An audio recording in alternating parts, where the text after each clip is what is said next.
Hi friends, welcome to Nellai Food Court. இன்னைக்கு நம்ம சேனல்ல கேரட் அல்வா அரை மணி நேரத்துல எப்படி செய்யறதுன்னு பார்க்கலாம். இது நம்ம வீட்ல எப்போ இருக்கக்கூடிய பொருட்களாலே தயார் பண்ணக்கூடிய ஒரு டேஸ்டியான ரெசிபி. இதுக்கு தேவையான இன்கிரிடியன்ட்ஸ் என்னெல்லாம் பார்க்கலாம். கேரட், நான் இன்னைக்கு 1/4 கிலோ கேரட் எடுத்திருக்கேன். இது கிரேட்டர்ல வச்சு சின்னதா சீவிக்கங்க. கிரேட்டர் பயன்படுத்தும் போது அதில் உள்ள சின்ன ஹோல்ல வச்சு சீவுங்க, பெரிய ஹோல் வேண்டாம். 1/2 லிட்டர் பால் எடுத்திருக்கேன்.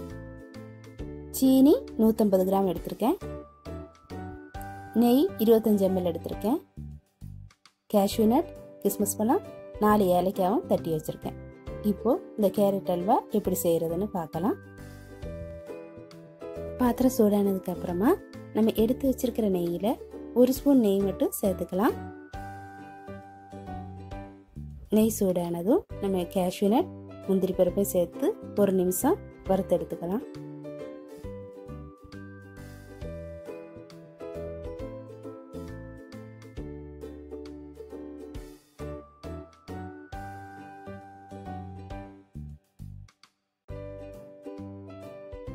இப்போ அந்த நெய் பாத்திரத்திலே நம்ம எடுத்து வச்சிருக்கிற பாலை சேர்த்துக்கலாம்.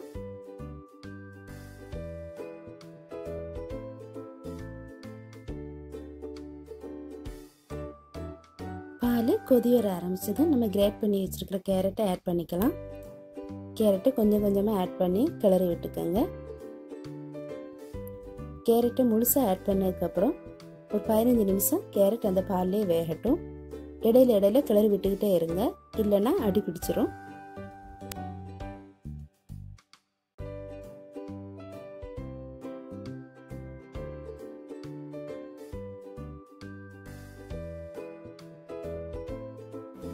இப்போ பால் நல்லா சுண்ட ஆரம்பிச்சிட்டு இப்போ நம்ம எடுத்து வச்சிருக்கிற சீனியை ஆட் பண்ணிக்கலாம்.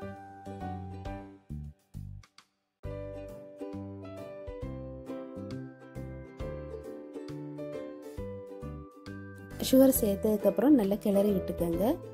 அந்த சீனி பாகும் நல்லா வத்தட்டும்.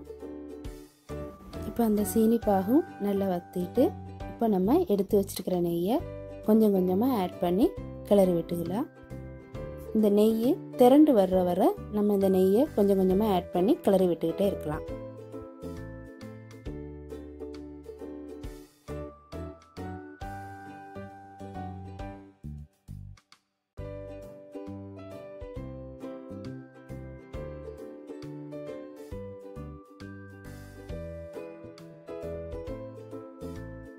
இப்போ பாருங்க, அந்த ஓரத்துலலாம் நெய் நல்லா அழகா திரண்டு வந்துட்டு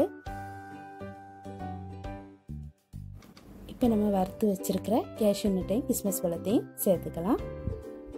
கூடவே இந்த தட்டி வச்சிருக்கிற ஏலக்காவையும் ஆட் பண்ணிக்கலாம். அவ்வளோதான், உங்களோட சுவையான கேரட் அல்வா ரெடி. இந்த ரெசிபியை கண்டிப்பாக உங்கள் வீட்டில் ட்ரை பண்ணி பாருங்கள். இதோட டேஸ்ட்டு எல்லாருக்குமே பிடிக்கும். இந்த வீடியோ உங்களுக்கு பிடிச்சிருந்துச்சுன்னா லைக் பண்ணுங்கள், ஷேர் பண்ணுங்கள், கமெண்ட் பண்ணுங்கள். மறக்காமல் நெல்லை ஃபுட் கோர்ட்டுக்கு சப்ஸ்கிரைப் பண்ணிவிடுங்க. தேங்க்ஸ் ஃபார் வாட்சிங்.